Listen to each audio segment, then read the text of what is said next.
Hello, welcome to ConverStayShuns. I am Devin Boyd, aka Lyrical Instrumentalist, and I have Frank. Awesome. Thank you, Frank, for joining me. I know we just had a conversation. You drove from Kyle, Texas here to Round Rock, so I definitely do appreciate you coming out here to be on my podcast today. Just always like to kind of debrief so everyone can relax. How was your day today? It was good. You know, I got a lot done. Felt good. That's good. Yeah.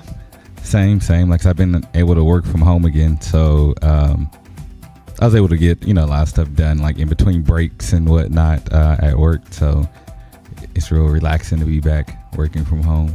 I don't have to deal with traffic anymore. Yes, I hate traffic. Especially in the Austin area. It's like my wife and I, we've been out here 3 years now. And it seems like just in that time span, it's gotten worse. It has. An hour a day, at least, going one way in an hour. So 2 hours a day, at least. It's terrible. Oh, man. It's like we wish you can get paid for just being in the car. Yeah. Like, I know. That should be an extra hour or something on your paycheck. Yeah. Well, cool. Yeah. So my wife introduced me to you. So this is my first time actually meeting you in person. I just want people to know that that are listening. This isn't like pre-scripted or anything like that. I do want to point out you're the first white person that I've had on this show, which is awesome. Because I always like to tell people that, because a lot of the guests I previously had have been African Americans or black, and people are like, well, is it just for black people? I'm like, no, it's not. I was like, it's for anybody. The conversations that we have here is for anybody. So I'm definitely glad to have you on the show today, so we can talk about some different things. So I would have you explain. So what do you do? Well, at my current job, Mm-hmm. I have a variety of job responsibilities. Right. So I work with youth primarily, Mm-hmm. supervising different programs and sites. But as a part of that job, I also am part of the leadership team for our social justice initiatives. So probably around 3 years ago, the organization I work for decided that we should be thinking about how we view diversity, how we view the sort of state that our country was in, Mm-hmm. with just to be frank, which I am, just with a lot of the police shootings and whatnot. Right. I don't know. We weren't all feeling great about all that, right. And we wanted to make sure that this was a space that was inclusive. So we created this sort of social justice initiatives and task force. So I sit on that leadership team as well as a part of my work with youth. And reason being that we felt like a lot of the youth that we serve were predominantly students of color. Yeah. And that if we didn't do that we wouldn't be fulfilling our mission, which was to serve youth in the best ways that we could. That's really cool. And it's interesting because there's, of course, at every job, there's like an HR kind of department and whatnot. And, it's always to strive for, diversity and whatnot. But this is, I think, actually the first time I've actually heard a job approaching it that way. Because I know, like, at my job, of course, we do like HR trainings and like ethics training. And, there'll be like modules that'll say, don't say this or these kind of jokes because this person may be offended, or these kind of things, just be careful how you, what you say. So I get it. But like, I think this is like a totally different approach because it seems like you guys are getting more. So like at most jobs, it seems like it's kind of generic. It seems like you guys are kind of trying to get down to like, I guess if the word I'm looking for, details, or just fine tune it. Yeah, I mean, it kind of came organically just because we didn't have an HR department, Yeah. 'cause we were kind of coming up. We have, over the past 2 years, we got an HR department, but really part of what we were doing was organic in the way of like, we just had some of these issues were coming up, and it generally fell on people of color to like kind of go off, be like, hey, this happened, this effed up stuff happened, and then like they would have to deal with it. and then talk to some of the white folks that were like, kind of allies or whatnot. Right, and then it would kind of like, that's just kind of how the sort of politics of it kind of played out. And so when we started coming up with some of these initiatives, it was more like, hey, we need some containers and some thoughtful ways of handling these topics and these things that are coming up. And so I think that was another part of it, you know. Can you recall, or I mean, without I guess disclosing specific personal information, do you know if there was like a specific incident or anything that just really kind of sparked it at the job, if that makes sense? No, I mean, I can't think of. Again, I mean, I think they were just like just all the different events and things happening. Yeah, everyday slights and things like. I'm trying to think of like ones that are maybe less, that more has to do with like serving the youth. Like, I mean, I think like making sure our teaching artists are trying to learn some Spanish in the sort of neighborhoods where they speak predominantly Spanish. Right. Like, and that fight is a daily, for a little while, it was a fight to try to get folks to learn Spanish and just learn a few phrases so that you could go into a classroom and actually, respect somebody else's culture a little bit without being like, no, I'm only going to speak English. Like that doesn't make much. If you're, I guess it doesn't really matter if you're a white person, but for me, because I was teaching in a lot of these schools as well. It's like, no, I mean, I had to have some self-reflection on myself and be like, no, it doesn't make sense. Like why I can't learn a little bit of Spanish and try to bridge that gap a little bit.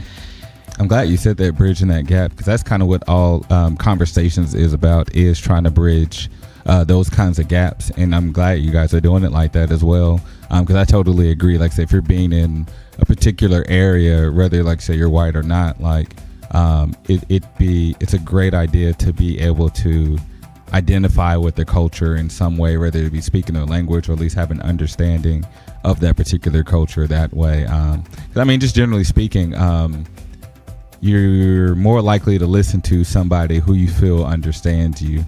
And if you feel that they don't, then it's like, well, they don't know anything, so why should I listen to you?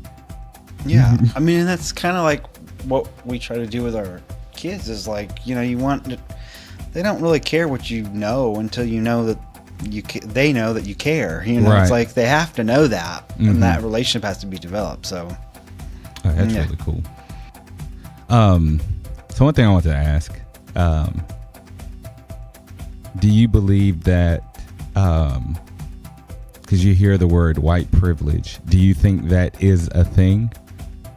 Well, yes, I would say yes. I believe that is a thing.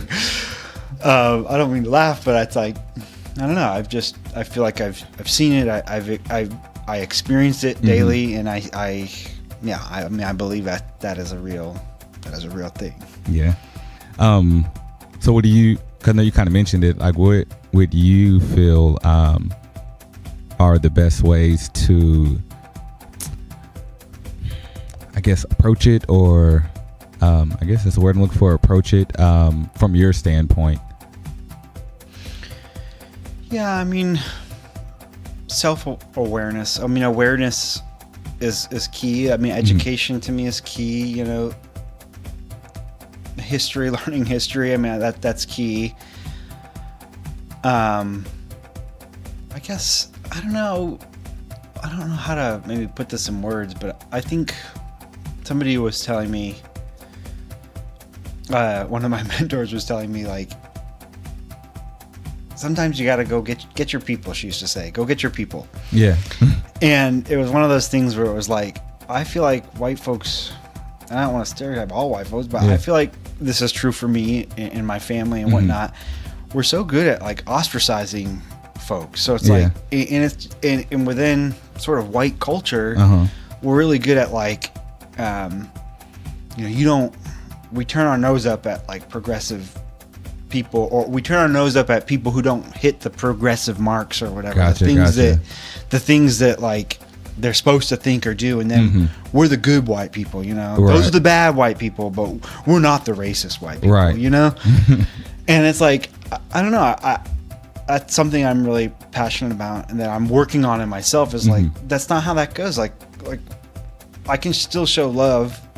Like, yeah, okay, that person has a lot of work to do in my viewpoint of like, no, I think that's racist, like what they say is racist. But like, that doesn't mean I have to sit there and be like, I'm the good white person, they're the bad white person. Right. Like, get your people. Like, go. I don't know. I believe in that concept of like of showing love to folks that might think differently, and maybe trying to develop a relationship with people and say, hey, have you thought of it this way? Right. And try to be in spaces that are different. In my personal life, you know, I find myself in a lot of like, because I'm a Christian, so I find myself in a lot of like white Christian spaces. Right. Well, it's like, it's important to me to not be like, you know, when somebody says something that's a little bit, you know, not great. Right. I can't just be like, well, I'm done with you. You know, I'm out of here. You know, I have to develop a relationship and try to maybe say, hey, interrupt that thought pattern that there might be having, and try to think of it in a different way. I don't know if I'm making any sense. Oh no, I totally get it. I totally get it. It's like, to you, like you're saying, just using word, the good white person. It's like, well, if you're good and you see, again, quote unquote, the bad white person, for, you know, the sake of the story, it's like, well, instead of just pointing the finger at them like, oh, they're bad, but it's like, well, okay, if you don't try to help them, then to me it's almost like you're becoming bad too, quote unquote. And I feel like that with any people of any culture, where if you feel like someone, you know, around you is doing something that they could probably need some guidance doing better, like I feel like, you know, people should try to at least help or reach out, opposed to I think about that like with like older generations to younger generations. Sometimes the older generations like, well, these kids, all they do is this blah blah blah, but then at the same time they're not trying to do anything to actually help those kids or help that, you know, that newer generation. So it's like, well, you can complain about it, but if you're not trying to make a change, then yeah. And then to me it's like, I don't know, it creates this sort of like elitism, like, and a lot of times it's like, it's just a matter of education, you know. It's just a matter of like, if you just sat, you know, 9 times out of 10, it's like, if you just sat with that person and chatted with a little bit, you probably would have been able to get them to just at least open their mind. You may not change them in that one conversation, but they definitely leave it and go, oh, I never thought of it. You know, I never thought of that like that. You know, that's, I don't know, that's something, you know, that to me is progress. Yeah, I just don't think I like wagging my finger in other people's faces unless I'm going to try to be part of the change. The change, you know, be the change you want to see, sort of stuff. You know, I think I believe in that. Oh yeah, I totally get it. I'm the same. Yeah, exactly. It's like, because essentially, naturally in our minds, you start to judge. But it's like, you know, I think everyone has that judgment, whether it's, you know, extreme or not. Like, just that you see somebody doing something, you're like, like, why are they doing that? So that's technically where judgment comes in. But like I said, when you start making the actions to try to understand why they're doing that, then it's like, I don't know why he keeps doing this, but let me, like you're saying, if you just sit with somebody, you never know, like say, even that little minute thing, you could have struck something that could have, you know, opened their minds just a little bit to think a little bit differently, and that's some kind of progress. So, and sometimes it's just that little bit of progress that actually, which is like the metaphor, the snowball effect, I guess. So, another question I want to ask you. I know you said you have, I guess, prior to becoming in the job role that you have, I guess maybe in your younger years, did you notice, I'm saying in quotes, did you notice a white privilege then? Or was that even like, you know, Yeah, no, I mean, no. I grew up in Maine. Oh, okay. Yeah, in a really small town. So, I mean, for most of my life, I mean, you know, until I went to college in Boston, you know, pretty much I was raised colorblind, you know, like that was kind of how I was raised. Right. You know, you don't see race, you just see the person, which, I mean, I you know, you kind of have to unpack that. Right. I had to unpack that later in my life on what that was about and other sort of coded racist messages I got growing up. So, you know, in college was probably the first time I started noticing things. I was a music major, and me and a person were, I guess they weren't really an actor, teaching. They were studying to be a teacher. Gotcha. But we were writing a musical about gentrification in Boston. But again, I didn't know the word gentrification. Like, none of these things. It's like all these buzzwords and things that people use are not words that everybody knows. Especially if you come from a small white town in a country. Right. Like, you know, you end up feeling pretty stupid when people throw around these words. All these words. You know, so it's like that's kind of when I got my first. You know, oh, something's not right. This is like, because they were Roxbury, predominantly African American community was being gentrified. Again, words I didn't know at the time. Right. Again, I'm hearing. I was always a pretty good listener, and so I was listening to people because I was writing this musical with this friend of mine. We ended up writing the show, and that was probably the first time I started to understand white privilege. Again, not knowing the word white privilege, I knew the experience. I knew how it made some of my friends feel. I knew how, you know, I mean, I'm sorry, it's a hard thing for me to try to explain, you know. I totally get it. but when I moved here, when I was about 25, I'm 35 now. Gotcha. I started doing trainings. So I started going to some there were educational opportunities in the community through my job, through other things. And I think I started to learn some of these other things that are common vernacular now, but that maybe weren't for me at that time. Gotcha. And just for some of those that might not have also never heard the word white privilege or understand what it means, and it doesn't necessarily mean a racist thing.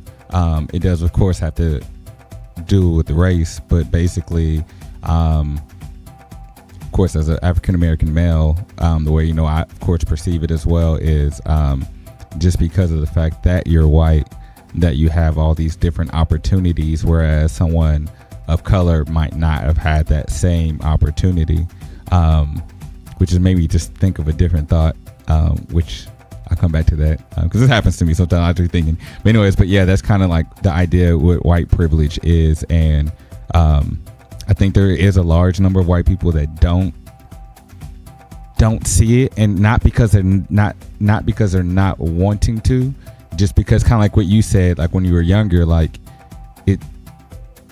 it didn't start to dawn on you until you saw other things, and it's like, oh, okay. Now I see what's kind of going on here. Yes, exactly.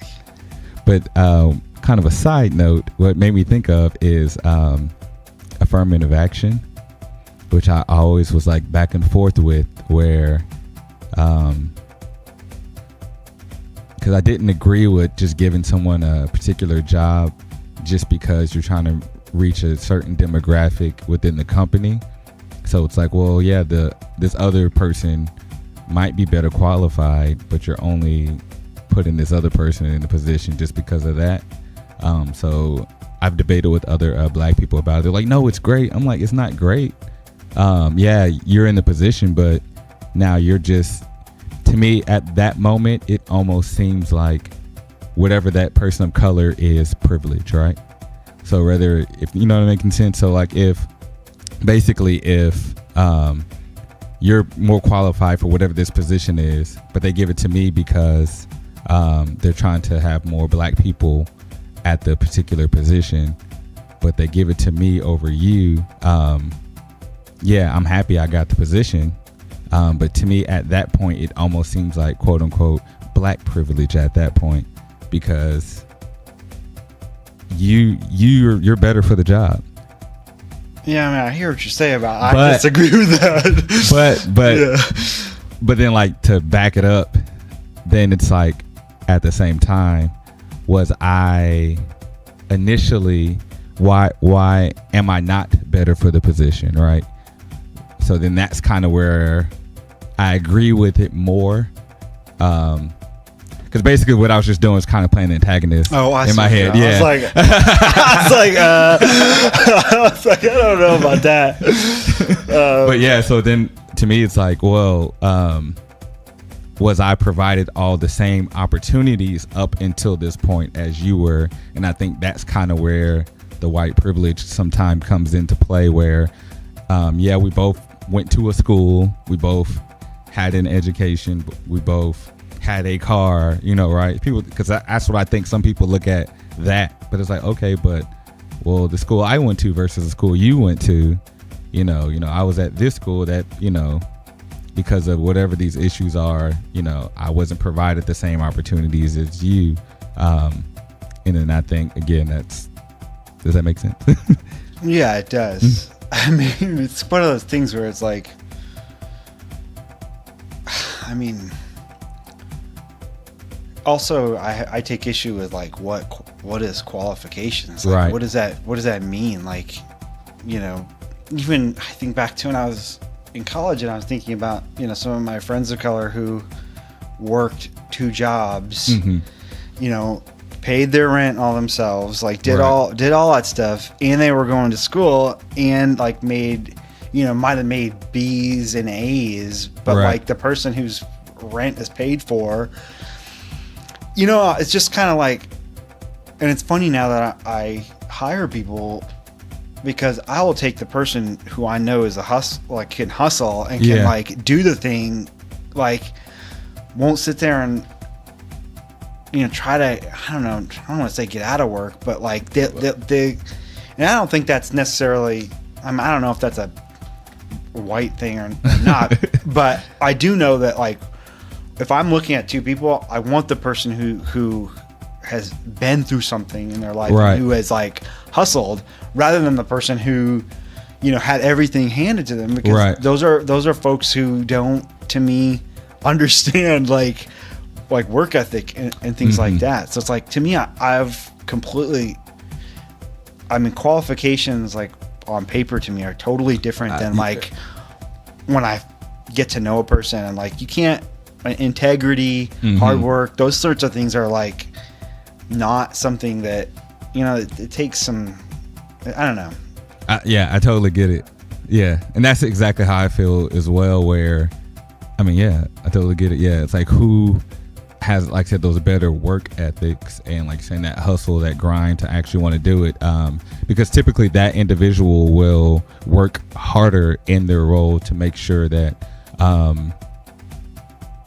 that they are excelling, versus where someone, like you're saying, might have just had everything handed to them, don't appreciate it as much, so they just feel like kind of really that, like I prefer somebody who would appreciate their job versus somebody who's just like, I used to be a supervisor at Walmart, and I've had employees, different people, white people and people of color, but I've had privileged employees where their parents are paying for their college, and they pretty much don't have to work, and so they're just there because they need something to do. So I had a couple times where they would come in late, and it's crazy because I actually had a white female and a black female, and they were almost exactly, their work ethics were exactly the same, but it was crazy because they had issues with each other. But I was like, you both are exactly the same. And I know at one time it came down to something between them. One of them said something that was, I guess, borderline racist. They were talking about something, again, one of those things like, why are you even talking about this at work kind of thing. I think it had to do with, like, one said she wouldn't date the other person's race or something. But I'm like, well, why are you guys even talking about this at work? But so they were always like kind of back and forth. But I'm like, but when it comes down to it, you both are exactly the same. You both don't have to work here and you feel like you don't have to work here, your college is paid, you're living with your parents, which not living with your parents is the issue, but you have all these things. You don't have any real responsibilities. So sometimes they would come in late and I'm like, hey, why are you late? They're like, I don't know. I'm like, can you make up something? Like, at least help me out. Right. Come on. But it's like, and I used to tell them like, hey, there's people, that really want to work here. And if you don't, then of course I couldn't say these words, but I'm like trying to hint around, but like, hey, if you want to quit, please, because there's people who are applying and can't get the job because you're here because you were privileged to be in this situation. So yeah, so I totally get it. Yeah, I agree with that. At your job, you kind of mentioned that I know prior to us recording that you guys, that I think you and some other group of white people, you guys kind of. Yeah, we have like an examining whiteness group where we get together. It's an optional group in our organization where white folks meet to unpack their privilege, to think about how being white is also a racialized experience, and like what is that experience? Yeah. What does it mean? And so, I mean, the group has taken on I think we're on our third year now, and it's gone through a bunch of different changes. In the start, we were, bringing in a lot of material, the history in Austin of racism and how that, trying to connect the dots to the gentrification that's happening now. Right. And then this year we tried something different based on another one of my colleagues' advice, which was like, we're looking for more of like a transformative experience. So we want people to be more, not like a class. It felt more like a class before where we were bringing in content. Gotcha. But now we're bringing, now we're asking folks to unpack, think of a moment around race and talk about it. And then we kind of share out to the larger group and we unpack, an uncomfortable moment, a moment that's uncomfortable for you around race. And then we share those moments out and we talk about, how our privilege made those moments uncomfortable for us as white folks. So we do that once a month. That's what we meet. That's really cool. I think that is actually part of a good way to kind of break through those racial barriers. Because kind of like what I mentioned before, I feel like, of course I'm speaking from a black person's perspective because I am, but like kind of like what I mentioned earlier, where sometimes we feel like white people don't understand because you didn't go through these struggles or this particular, because it's not you don't understand. That's how we always feel. And then you kind of mentioned like allies. So it's like, okay, yeah, you're saying that you're our ally, but again, I still can't trust in you. Like, I don't think it's you that it's the issue, but I still don't think you understand me regardless. But I think what you guys are doing will help us basically what you guys are doing. And if at that point, once you communicate to us or like pretty much any people of color, you guys will have a better way of communicating, if that makes sense. Because now you'll be coming from a place of where you're not just saying, hey, my best friend is black, kind of, because that's kind of what we hear sometimes, like regardless of what you're saying. If we feel that you don't really understand, it just sounds like you're only saying, I understand, my best friend is black. I understand. But it's like, okay, well, how do you understand? So I think like what you guys are doing and kind of like you said, unpacking, you guys will actually have a better understanding of how we feel. And you can actually, you use the word relate more, but at the same time, because you're not black, no, you can't fully relate, but you can have a great understanding, and that's can like to break down a lot of barriers just in the black community. Well, I should say the group did not start because a bunch of white people were like, yeah, let's do this. The group started because, there are a handful of people of color at the organization who were like, we're sick of going through explaining the same things over and over again. And we would just really prefer if y'all went and, white folks did the work, did some Google it, Right. like try to do some research on it, have some of those conversations. So yeah, I mean, I think I think it's helped. I mean, I hope it's helped. That's the whole reason we kind of started it. So I do hope that it's helping communication and whatnot. But I think it is. I mean, just the simple fact that you guys are doing it, you're, for one, just educating yourselves, and then the fact that even if you do go speak to someone else, kind of like you mentioned before, you might not get all the way through to the individuals that you're talking to, but at least if they took the time to even listen to you, I think that already broke down a wall. Because there's some people that they're just not going to listen to you. When you come to speak, they're like, oh, no, they're already shutting it down and already giving their opinions to you before you even ask for anything. So it's like they're already creating several walls before you can get to anything. So I think just the simple fact that you guys are even considering doing that, I mean, you're doing it, but like just the thought of like, hey, let's all get together so we can go to speak to these people. So like I said, the people of color don't have to keep explaining, because it's interesting, you basically are kind of representing the voice of some of the people of color, because of possibly the other white people won't listen to those people of color. So it's like you guys are essentially bridging the gap, because you're kind of in the middle, and I think that's really the best way to be an ally, quote unquote, is actually having someone who can communicate. I said it on one of my previous podcasts, I think that is the best method for your people, like you said, whenever you to basically have these kind of things to educate your own people. Because even the same thing, I feel like if, as a black man, if I went to like I said, a group of white people and try to explain to them, it can still be kind of taken differently, because again, it's the same thing, like, well, I don't know, because they don't necessarily know me and I'm not a familiar face. So maybe, I don't know, is he coming from like a radical standpoint, or is he just mad, whatever the case is. And I'm, generally speaking, right? So, but it's like, if you have again a like face in the group who's like, hey guys, like, hey, like, I know some people of color, this is what they're going through, let me explain to you how blah blah blah da, da, da, da, da. Then it's like, okay, like, at least, like you said, they'll start listening. So well, really it's like cool. It's kind of like another layer of racism to me, because it's like, I don't know how many times I've had like friends of color be like, can you just talk to this other white person? Yeah. I've said it to them a million times, but it's not getting through. And then it's like somebody else says it, and they're like, "Oh, I had a," right.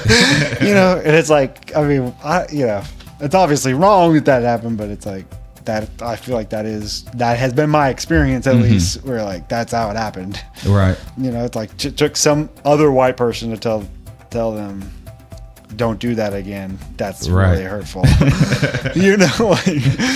But yeah. Ugh. Yeah, it's crazy. How many people are in the group so far? I think we had, at the last session, 15 to 20, somewhere in that range. That's not bad. It's not bad at all. It's really actually cool. And again, like I said, I'm just glad you guys are even doing that. Even with that number, would you say it has kind of grown over the past 3 years? Oh gosh, yeah. Oh. Yeah, it was like started off with like 4 people. Oh, okay. Slowly of. That's cool. And then you said these are monthly. Oh, that's really nice. Well, you did mention uncomfortable places to unfold, right? What would you say was one of yours? Oh, that's a really good question.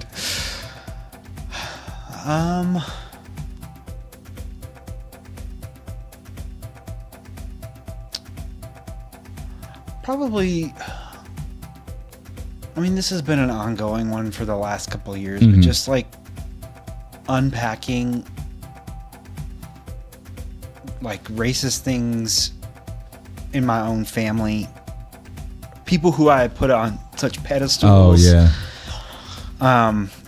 You know, particularly my father, who I just, you know, he was a provider, Mm-hmm. you know, and seeing a lot of the things in my family, and not just in race, a bunch of things. It's just hard.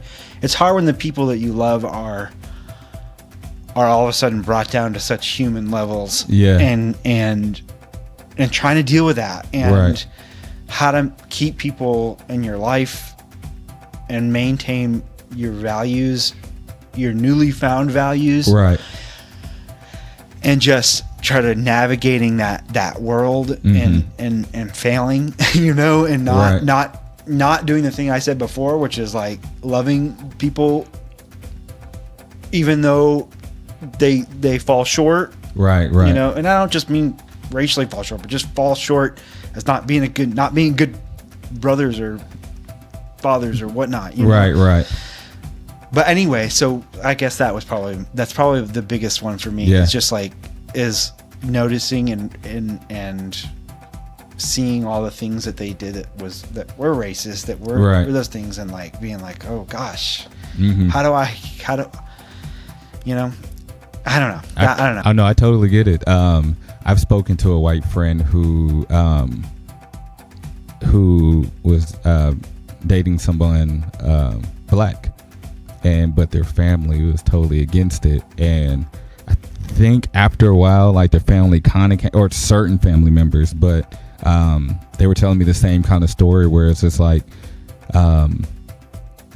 they were able, you know, my friend was able to kind of get past certain things and just open their eyes and minds and hearts to like, but it's just like such a hard thing to try to get through, you know, certain family members, which on one hand, like I'm not gonna say I understand, but it's like that generational thing, right? So after generation, if this particular family member, kind of like you mentioned history, if that's how, like for example, like I watched a lot of documentaries on like the Ku Klux Klan, and you see how they raise their children in that environment. So you got to think like that child until they become an adult and maybe are able to kind of leave that environment. They're not gonna. It's gonna be harder for them to see differently because it's already been instilled in their minds that from a kid, like, hey, you know, this is how we're going to be, you know, don't like this person, don't do this and this. So it's like having to grow up with those quote unquote standards or those morals and ethics is like, and then that generation just keep getting passed down. It's like, that's a hard thing to do. So I feel like anybody, the individual who can break out of that, or the individual that has the time and energy to even talk to a group like that or individual like that, and like you're saying, make any kind of like breakthrough is like amazing, because that's a hard thing just to try to unlearn, essentially. Yeah, so, it is unlearning. I mean, it really is. Mm-hmm. So, oh man, yeah, that's deep. Well, thank you for sharing that, because again, like I said, I wanted to invite you on the show because you're white,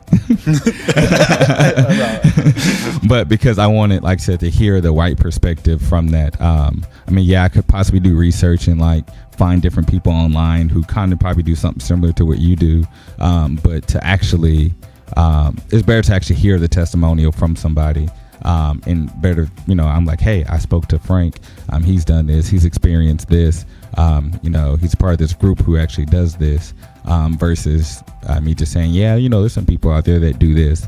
I think it's actually good to, you know, for you and I to have this conversation, because I don't even think there's, for both sides, right, where there's not a lot of black people that, I'm not going to say there's not any, because I'm pretty sure somebody's going to be like, well, you know, there's me, I do. Okay, I'm sorry. But, you know, just generally that's not like a common thing for a black and a white male just to have like a discussion like this, because kind of like you're saying, it can get uncomfortable like really fast, just kind of talking about race and different things that because of history. So like I think it's just good to have these kind of conversations. I was actually trying to think of something else that would make you more uncomfortable. Oh boy. But really, I'm really glad because even me personally, my family, I'm not gonna say I grew up in a racist household like that, but because of history, I grew up in I'm from the South, so I've spoken to different people. I've realized from the South versus upstate in other ways, the mentality is different. Not saying there's not races upstate, but but I realized that the South is different, but it was harder to trust white people just because there's been occasions where it's like I would try and then something would happen. So it's like I always have to feel like I keep my guard up with white people, but I'm actually learning, trying to unlearn that as well. Because just generally I have trust issues, period. But but then it's like, just again, because of history, it's been harder to trust white people just as a whole.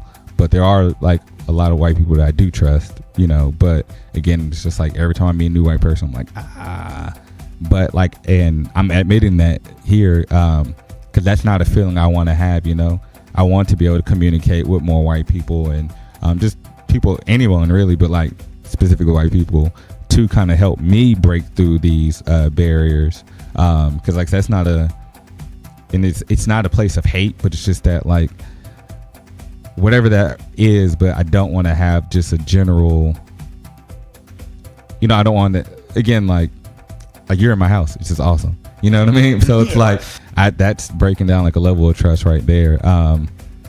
So like I don't want to have that kind of stigma, I guess is the word I'm looking for. I want to be able to be in the same environment and space as with any white person, and if I don't trust the white people there, I don't trust anybody there, right? Like it's going to be equal untrust for everybody in the room versus me singling out maybe a group of white people or whatever. Well, I'm not like that anymore, but like I said, over years, like I've been like working on that, like okay, like what, almost having to analyze myself. I'm like, okay, what is the real issue? And it really just stems from history. So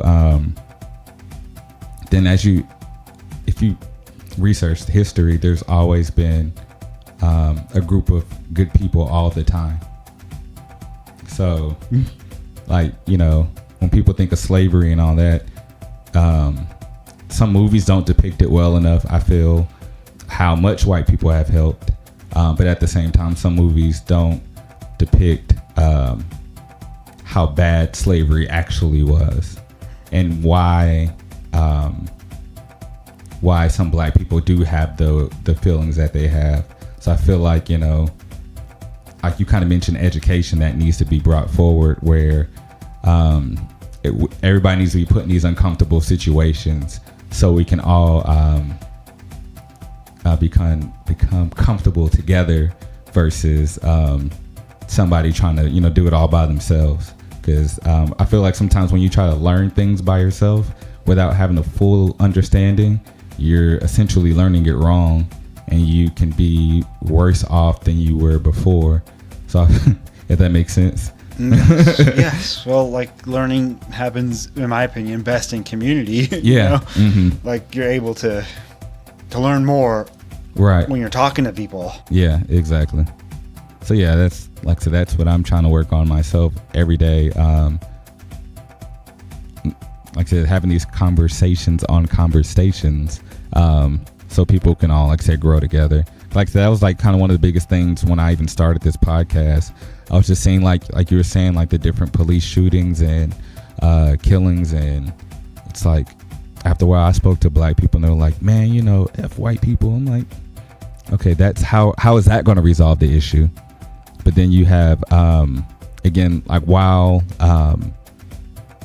people started saying the Black Lives Matter, it's because when those things were happening, we as black people felt like black lives did not matter. So it was more almost like a conversation, like, well, like, dang, this person's happening, like do our lives even matter? Then it's almost like someone's like, yeah, black lives do matter. Then you could say it kind of sparked like that. But then it would frustrate us when some people were like, well, white lives matter too, police lives matter too. It's like, okay, you just totally degraded what we said. So then that's kind of where, again, that separation in the cultures keep happening, because it's like, okay, well, we're presenting that Black Lives Matter. Not saying we want people to jump on the bandwagon, but we want people to understand. But then when someone says, well, white lives matter too, it just, even though it's only a few white people that might have said it, but now it just, we only focus on that now, because like, okay, like, and then you have stuff like in the Super Bowl, and was it Kaepernick, and like all that kind of little stuff like that. It's like, it's like we keep fighting the same struggle, but then it seems like we're never making breakthroughs. It's always a vicious cycle, in the sense is we break through one wall, but then the wall just gets rebuilt just differently. But it's always the same wall, not the Trump wall. Yeah, I mean, I agree. I agree with everything you just said. Yeah. I mean, I don't know any good solutions for it. And that's the thing. I think just communication like this, it really comes down to, I think, just understanding.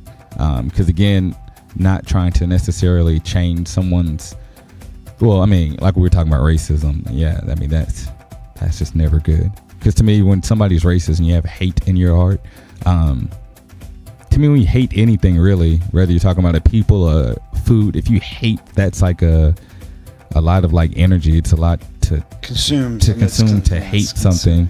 Now, you don't have to like everything. I totally agree with that. I have a question for you. Yes. Would you say, and then I'll give my opinions, would you say if I'll say if a white person that you knew said that they didn't like I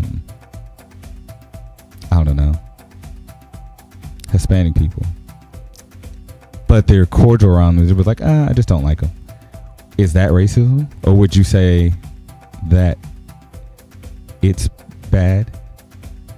If that makes sense. So essentially, like, I'll break it down to a simpler word, and then I go back to that. Like, I have this red bag right here that people can't see, but I have a red bag on this table. If I was like, I just don't like the red bag, I don't want to like destroy it or burn it or anything. Me and the red bag can be in the same spot. We can be in the same area. I'll talk to the red bag, but I just don't like the red bag just because I don't like the color red. So, so yeah, not necessarily Hispanic people, but what if someone says, I don't like a complexion of somebody's skin, whether it be white, or maybe I don't like paler white people, or, I don't like darker white people, or whatever is, if they're specifically don't like the pigment, would you say that's racist? Does that make sense? Yeah, I mean, it's complicated for me because the way that I've read some of the material that I've read, it's like I don't. So yes, I mean, if it's a white person, if a white person says they don't like a certain pigment of color, then yes, that's racist. But I don't believe that a black person can be racist against a white person, because that's just not how. In my sort of understanding, as I've kind of went through a little earlier, like the way I understand it is like a black person can be prejudiced against a white person, but racism is reserved because of this country's particular history. Right. Like a black person can't be racist against a white person. A white person can only be racist against a person of color. That's how I've built it up, because there's power and there's privilege, right, and those things have to be together in order to have racism or oppression. Like somebody can say, I don't like me because I'm white. No, I'm not saying prejudice is good. Right. Like that's not good. It's just not. I just think it's important for us to be careful in how we're wording things, because we're trying to solve. If it's even, right? To me, it's like the same thing you just said about like all lives matter. It's not. It's like, okay, right? Like, what are you trying to say? Like, you can't like compare things evenly like that, because experiences are so nuanced and different, right.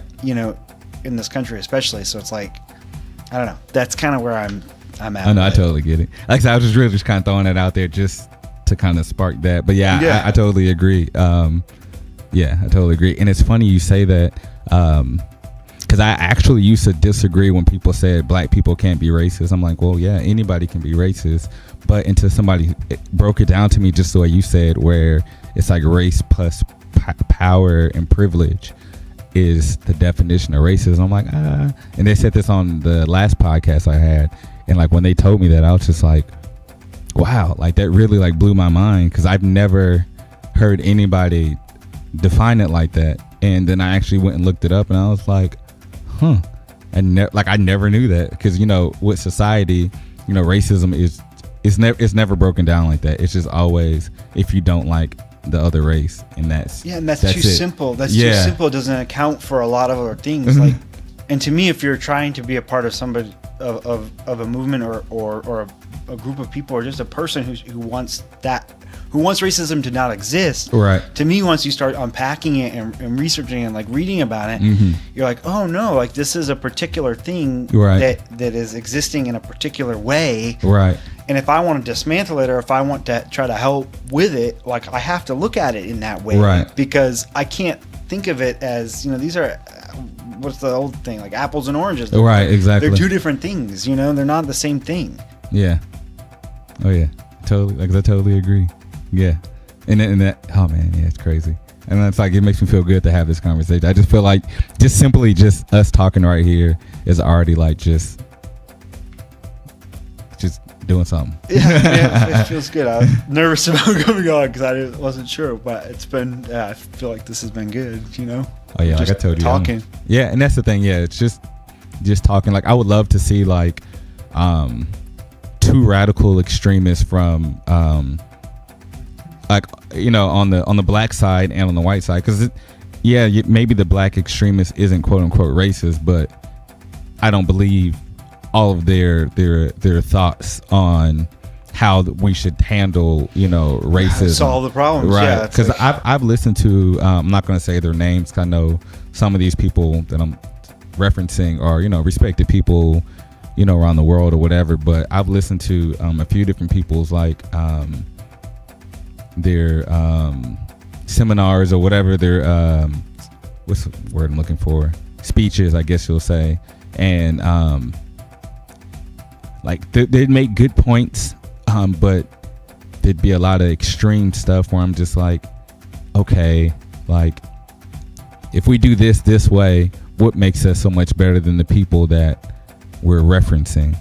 So I'm like, to me, essentially they have a hate. It may not be racism, by definition, but it's like there's still a hate, and it's like, how do we get past that? Because then I have like biracial cousins, black and white. So it's like, okay, well, based off of certain some of the black people, their ideologies, okay, so where does that put my mixed cousin? Because technically, based off of this, if we all need to be separated or whatever, okay, that's my family. So now if you're saying you're wanting to help me, the black race, be better, then, and I've heard like I said, white extremists kind of say something similar, like separation. Okay, get it.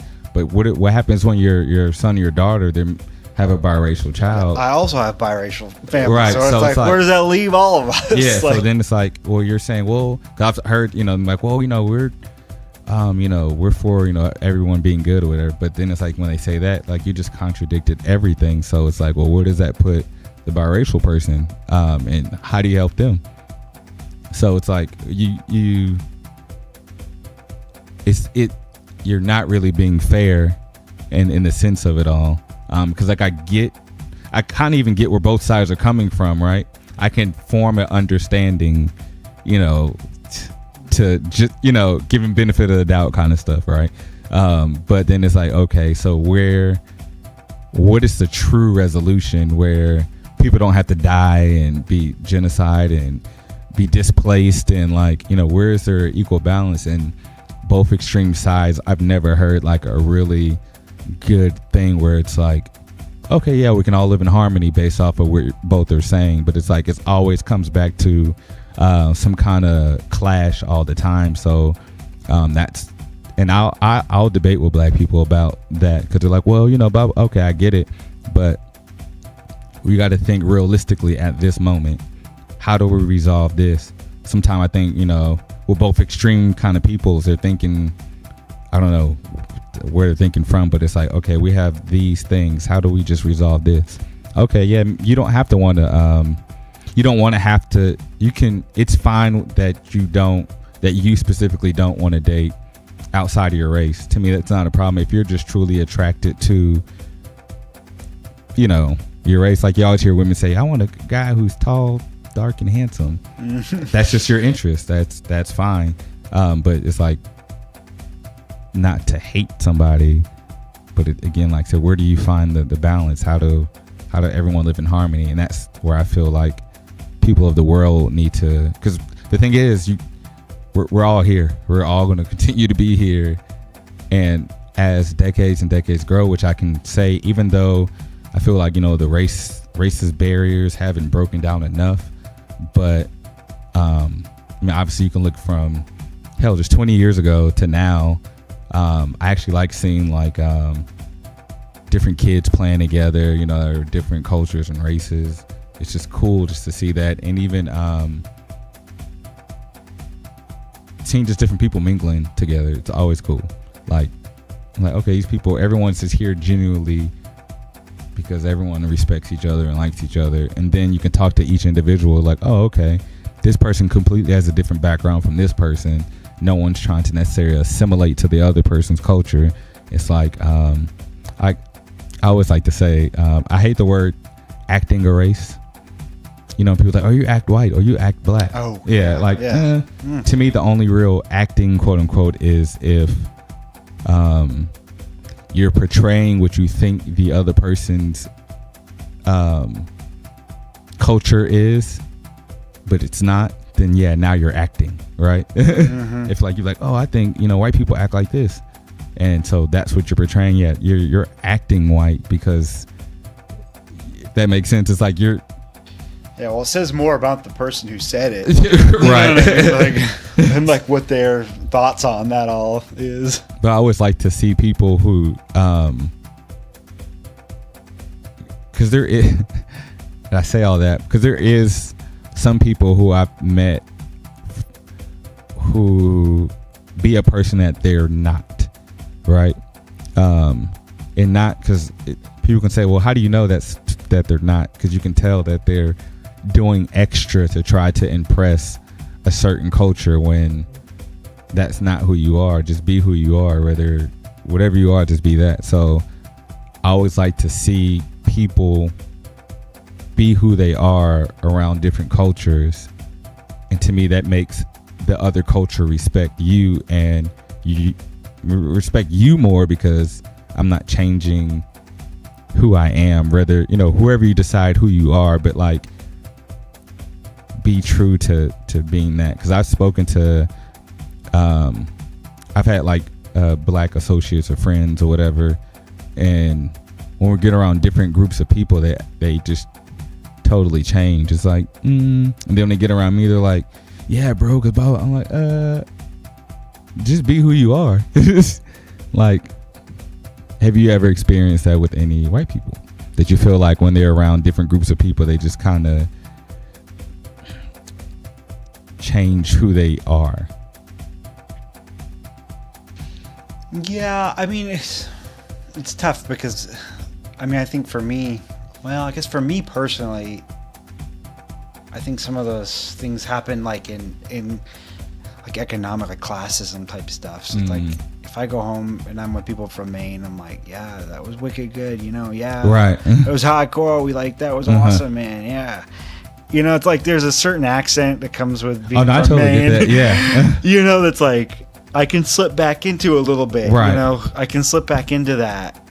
But that's still you, though. And that is, yeah. I mean, that is still me. Yeah, I mean, I guess that is still me. But I definitely feel like there is a bit of, because my life here is much different. Yeah. I mean, I have a much different life than in Maine. So it's just like, I don't know. I think there is a bit of, I'm sorry, I'm having a hard time articulating what I'm talking about, but it's like, so it's like one of the times I went home, you know, I was having to deal with like some police stuff with my sister and her boyfriend and a bunch of other stuff that was happening. And it's just like you get in a different, there's just you're talking a little bit differently. Yeah. I can't explain it. I get what you're saying. But there's some defenses too there that I think there's some defense mechanisms. That's a good way to say it as well too. Mm-hmm. Where I feel like it's a switch because you're trying to, I don't know, you're trying to protect yourself a little bit. Yeah. Oh, I know. I totally get it. I don't know what I'm saying. No, I get it. Because like we're from New Orleans, so sometimes when I'm here, people are like, "Oh, you're from New Orleans." I don't hear your accent. But then when I go home, then there's certain jargon and things I'll say there, just because more people understand it. But then like same thing, I'll be here. Then if people from Louisiana come here, then I might start talking differently because to me it's almost like speaking a language, right? And kind of like what you mentioned, like I said, being in a community where there's predominantly Hispanics and you wanting to communicate basically. So yes. Yes. Well, it's kind of like any conversations I've had about like white privilege and race and stuff. I'm not gonna say to anybody in my family like that's gentrification. Yeah, right. That's white privilege. And that's that's also like super. I don't know. It's disrespectful in a way because it's like I don't know. I got my education because they. People in my family helped me get my education. Yeah. And to sit there and come back with that education and I don't know, point my finger at them feels, I don't know, it feels really wrong, and I can't quite describe why I feel like it's wrong, but it's like that's not the kind of conversation I want to have, Right. And I feel like I've made those mistakes in talking about race where I've tried to throw a buzzword out that I knew they didn't know, or someone didn't know. Or something like that, because I wanted to show what I had learned, I totally get it. And that's not like that's not how, to me, we that's not how we move forward. Right. Oh yeah, I get it. In some of those conversations. I don't know if I answered your question. I don't know. Sorry, I kind of got off on a tangent. I don't know. It doesn't even matter. Like I said, it's just the knowledge is still going out there. But no, I get it. Because sometimes I think I've probably done stuff like that too, where almost like someone struck a trigger with you, so it's almost, I don't want to use the word like retaliation because that's kind of extreme, but it's just like, okay, you're I think you said it, a defense mechanism. So it's like you kind of go in defense mode. So it's almost like I've found myself doing that. You use a certain word that this particular person may not necessarily digest the same as someone else, but you use it strategically just because it's like you can kind of one up them just a little bit. So no, I totally get it. Yeah. But no, man, like I really do thank you for coming on this show.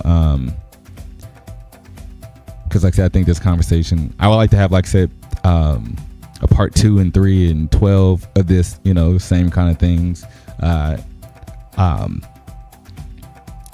think it would be cool, I know probably put you on the spot, to maybe even attend a meeting that you guys have, but not to be recording. I would just like to hear the conversation, or even if you and those group of people, I know I can't come up to your job, but like, because that would be kind of weird.